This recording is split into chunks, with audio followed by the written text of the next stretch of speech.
اور جب بیٹا پلٹ کے آتا ہے تو ماں سب بھول جاتی ہے کس نے کیا کیا تھا.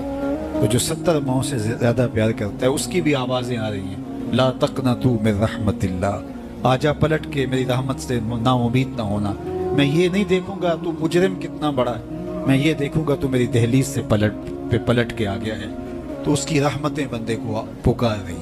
تو یہ اٹھتے ہوئے جنازے, یہ پھیلی ہوئی قبریں, اور یہ ہم سے بچھڑتے ہوئے ہمارے احباب, دوست, بھائی, عزیز, یہ ہمیں بتاتے ہیں کہ میاں اس زندگی سے, زندگی کا متعین سفر کاٹ کر کے تم بالآخر اللہ کے حضور پلٹ کے آنے والے ہو. اخروی زندگی کے لیے اچھے اعمال کا ذخیرہ جمع کرو اور اپنی آخرت کی تیاری کرو. چونکہ موت جب آ جاتی ہے تو ایک لمحے کا بھی تقدم و تاخر نہیں ہوتا. موت ایک اٹل طے شدہ امر واقعی اور حقیقت واقعہ ہے. بہر صورت اس نے آ کے رہنا ہے, بلکہ اللہ تعالیٰ جل شانہ نے اس کو اچانک رکھ کر کے ہمیں ہر وقت مستعد اور فعال رہنے کی ترغیب دی, تاکہ ہم ہر لحظہ, ہر ساتھ اپنے آپ کو آمادہ رکھیں. کسی وقت بھی بلاوا آ سکتا ہے اور ہم موت کی اس گاڑی میں سوار ہو سکتے ہیں. اللہ اکبر. تو آئیے میں اور آپ اللہ کی بارگاہ میں دعا بھی کرتے ہیں اور اپنی زندگی کو بہتر بنانے کی منصوبہ بندی بھی کرتے ہیں. جب لوگ ہم سے جدا ہوتے ہیں تو ہمیں عبرت ہوتی ہے کہ ہم بھی جا رہے ہیں. حضرت یعقوب علیہ السلام نے حضرت اسرائیل سے عہد لے رکھا تھا کہ میری روح قبض کرنے کے لیے اچانک نہیں آنا, پہلے کوئی قاصد بھیج دینا تاکہ میں موت کی تیاری کر لوں. انبیاء تو تیاری ہوتے ہیں, کچھ چیزیں تعلیم امت کے لیے ہوتی. تو کہا کہ جی میرا وعدہ رہا. تو ایک عرصے کے بعد حضرت اسرائیل حاضر خدمت ہوئے اور کہا کہ حضور میں قبض روح کے لیے آیا ہوں. فرمایا تم نے تو وعدہ کیا تھا اچانک نہیں آؤں گا, تم اچانک آ گئے, کوئی قاصد نہیں بھیجا. تو کہا حضرت میں نے تو قاصد بھیجے تھے. فرمایا میرے پاس تو ایک بھی نہیں آیا.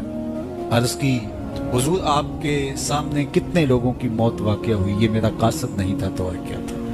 آپ کی داڑھی میں سفید بال آ گئے, یہ میرا قاصد نہیں تھا تو اور کیا تھا. جب کمر میں خم آنے لگے, جب اعضاء مدمحل ہونے لگے, جب چلتے ہوئے ٹھوکنے لگے, جب زبان میں لکنت آنے لگے, جب یادداشت کھونے لگے, جب بالوں میں چاندی اترنے لگے, جب انسان کے اعضاء جواب دینے لگے, تو سمجھو یہ پیغام موت آ گیا ہے. اللہ اکبر. حضرت عمر رضی اللہ تعالیٰ عنہ دربار میں بیٹھے تھے تو ایک صاحب آیا, اس نے کہا کہ یا عمر لا تنسا موتک, عمر اپنی موت کو نہیں بھولنا. اور یوں کانپنے لگے حضرت عمر جیسے بیت کی شاخ کانپتی ہے. اور اسے کہا کہ روز آ کے مجھے تذکیر کر جایا کر. وہ روز آتا ہے, بڑے دربار میں کھڑا ہو کے کہتا ہے عمر اپنی موت کو نہیں بھولنا. ایک دن آیا, آپ نے اس کو کہا میاں آج کے بعد نہیں آنا. کوئی اور شخص آنے لگا, فرمایا نہیں. تذکیر موت کی ضرورت نہیں رہی, فرمایا نہیں. مجھ سے کوئی گستاخی ہوگی, فرمایا نہیں. تو پھر مجھے چھٹی کیوں دی جا رہی ہے. تو حضرت عمر روئے اور یوں داڑھی پہ ہاتھ رکھا اور ایک بال الگ کر کے کہا یہ دیکھ میری داڑھی میں سفید بال آ گیا, اب یہ مجھے چین سے نہیں بیٹھنے دے گا. ہماری تو پوری داڑھی بھی سفید ہو جائے نا. میاں صاحب نے کہا ہڈیاں کھڑکن, ہڈیاں کمبن گوڈے کھڑکن تے اڑ گیا لک تیرا, اجے بھی بدیوں باز نہ آئے جیو مدد تلیرا, فما اصبرہم علی النار. اللہ قرآن میں فرماتا کتنا حوصلہ ہے لوگوں کا آگ پر, کتنی ڈٹائی کے ساتھ کہہ دیتے ہیں یہ جہاں مٹھا ملا کس نے ڈٹھا. قبرستانوں میں جا کے دیکھو کس نے دیکھا ہے آخر والا جہاں. حضرت سیدنا غوث اعظم الشیخ عبد القادر الجیلانی علیہ رحمہ و رضوان فرماتے جاؤ قبرستانوں میں جا کر دیکھو کیسے کیسے حسینوں کی مٹی خراب ہو رہی ہے. جو بدن پہ چٹکی مٹی نہیں پڑنے دیتے تھے آج ان کے کفن بھی تار تار ہو گئے. خیر کنے فلاں و غنیمت شمار عمر زاں بیشتر کے بانگ برائت کے فلاں نمان. تو نے بھی چلے جانا ہے, یہاں بیٹھ نہیں رہنا. یہ اٹھتے ہوئے جنازے تجھے عبرت دیتے, یہ پھیلی ہوئی قبریں تمہیں بتاتی ہیں کہ میاں تم بھی اسی مٹی کا رزق بننے والے ہو, تمہیں یہی چادر اوڑھ کے سونے والے ہو. تم دو لباس کے دو کپڑوں کے اندر, دو سفید چادروں کے اندر ملو. کہاں گئی وہ پوشاکیں, کہاں گئے وہ برانڈ, کہاں گئے وہ تمہارے قیمتی بیڈ, اور کہاں گئے اے سی لگے ماحول سے آراستہ کمرے. امیر ہے یا غریب ہے وہ 2 گز زمین, اور وہی مٹی کا اوڑھنا, مٹی کا بچھونا, وہی 2 گز کفن, وہی کل کائنات, اور وہاں جو کیے ہوئے عمل ہیں وہی سکہ رائج الوقت ہوگا. تو قبل اس سے کہ وہ وقت آ جائے اور پھر ہاتھ ملے, فلاں چیخ چیخ کے کہتا تھا مجھے اس کی بات سن لینی چاہیے تھی, فلاں پکار کے کہتا تھا اس کی آواز پہ کان دھرنا چاہیے تھا, فلاں اٹھتا ہوا جنازہ مجھے عبرت دے دیتا, فلاں بندے نے مجھے یہ کہا تھا اس کی بات پہ کاش میں عمل کر لیا ہوتا. لیکن اس دن پچھتاوے سے کیا ہوگا. آج کا پچھتاوا کل کی بہتری کا ضامن ہو سکتا ہے, آج کا پچھتاوا زندگی بدل ہو سکتا ہے. آج کا پچھتاوا توبہ کا سبب و ذریعہ ہو سکتا ہے، آج کا پچھتاوا دل کے میل اتار سکتا ہے، اور کل کا پچھتاوا سوائے حسرت بڑھانے کے، سوائے دکھ بڑھانے کے، سوائے تکلیف میں اضافے کے اور کچھ نہیں ہوگا۔ اس لیے میں اور آپ اپنی زندگی کی منصوبہ بندی کریں۔ مجھے پتہ ہے میں کہاں کھڑا ہوں، اور آپ کو بھی پتہ ہے کہ ہم کہاں کھڑے ہیں۔ آپ مجھے اچھا سمجھتے ہیں، یہ آپ کی مہربانی، لیکن مجھے تو پتہ ہے کہ اچھا ہوں یا نہیں۔ میں آپ کو اچھا سمجھتا ہوں، لیکن آپ کو تو پتہ ہے کہ آپ کہاں کھڑے ہیں۔ اس لیے اپنے ضمیر میں جھانک کر کے دیکھیے، اپنے من میں اتر کر کے دیکھیے، اپنا محاسبہ کیجئے، اپنے اعمال کا تجزیہ کیجئے، جو نیکیاں کی ہیں اور جو برائیاں کی ہیں ان کا اندازہ کیجئے۔ جو برائیاں کی ہیں وہ تو کنفرم برائیاں ہیں، اور جو نیکیاں کی ہیں ذرا دیکھیے وہ نیکیاں ہیں یا ریا کے لیے کی ہیں، دکھلاوے کے لیے کی ہیں۔ نیکیاں کسی کو دکھلانے کے لیے کی ہیں، کس مقصد کے لیے نیکیاں کی ہیں؟ تھوڑی سی ریا میں شرک بتائی گئی ہے، ساری محنت کہیں ضائع تو نہیں چلی گئی، ہمارے پاس ہے کیا؟ ہمارے دامن میں گناہ ہے تو لتھڑے بڑے ہم، سویر سے لے کر شام تک، چغلی غیبت سے لے کے بدکاریوں تک، نگاہوں کی بدکاریوں سے لے کر کے سوچوں کی بدکاریوں تک ہم کہاں کہاں پڑے رہتے ہیں، اور دوسری جانب ہمارے پلے میں نیکیاں کتنی ہیں ہمیں سارا پتہ ہے۔ ایک تو نامہ اعمال قیامت کے دن تولا جائے گا، ہم خود اپنے ضمیر کی عدالت میں ترازو گاڑ کے تولے۔ حضرت عمر فرمایا کرتے تھے، حاسبو قبل ان تحاسبو، اس سے قبل کہ تمہارا حساب کیا جائے تم اپنا حساب پہلے ہی خود کر لو۔ کبھی آپ عمرے پہ جاتے ہیں یا بیرون ملک سفر کرتے ہیں تو وہاں سامان باندھ کر کے پہلے تول رہے ہوتے ہیں کہ ایئرپورٹ پہ پریشانی نہ ہو۔ حالانکہ ایئرپورٹ پہ اگر 2-4 کلو سامان بڑھ بھی گیا تو کوئی بات نہیں، 4 ریال دے کے آپ سامان لا سکتے ہیں، لیکن اس کے باوجود آپ وہاں کسی سے ترازو مانگ کے بار بار اپنے پیس تول رہے ہوتے ہیں کہ جناب ایئرپورٹ پہ جا کے پریشانی نہ ہو۔ تو اس دنیا پر بھی اعمال تول لو، کہیں نزاع کے وقت پریشانی نہ ہو، کہ حشر کے وقت جب اعمال تولنے لگے تو وہاں پریشانی نہ ہو۔ تو یہ تھوڑا سا وقت ہے، یہ زندگی مختصر ہے، اور ہم تیزی کے ساتھ موت کی طرف بڑھ رہے ہیں۔ حضرت سیدنا علی المرتضیٰ رضی اللہ تعالیٰ عنہ فرماتے ہیں، یہ تمہاری سانسیں جو ہیں یہ موت کی طرف اٹھتے ہوئے قدم ہیں۔ تم سمجھتے ہو ہم بڑے ہو رہے ہیں، لیکن حقیقت میں تم چھوٹے ہو رہے ہو، کیونکہ گنتی جب الٹی شروع ہو جائے تو کام جلدی 0 پر پہنچتا ہے۔ کبھی آپ اشارے پہ رکے ہوں تو 60 سے نیچے آ رہی ہو یا 70 سے یا 120 سے، تو کام تو 0 پہ آ جاتا ہے، اور جب کام 0 پہ آ جاتا ہے تو پھر نال بتی جل جاتی ہے۔ اللہ اکبر۔ تو یہ تیزی کے ساتھ زندگی گزر رہی ہے، اور ہم کوئی 60 سے نیچے آ رہا ہے، کوئی 55 سے نیچے آ رہا ہے، کوئی 50 سے نیچے آ رہا ہے، اور جب 0 تک آ جائیں گے پھر اس سے آگے تو کچھ بھی نہیں ہے۔ ایک روایت میں آتا ہے، ان اللہ یحب الشاب التائب، اللہ تعالیٰ توبہ کرنے والے جوان کو پسند کرتا ہے، اس سے محبت کرتا ہے۔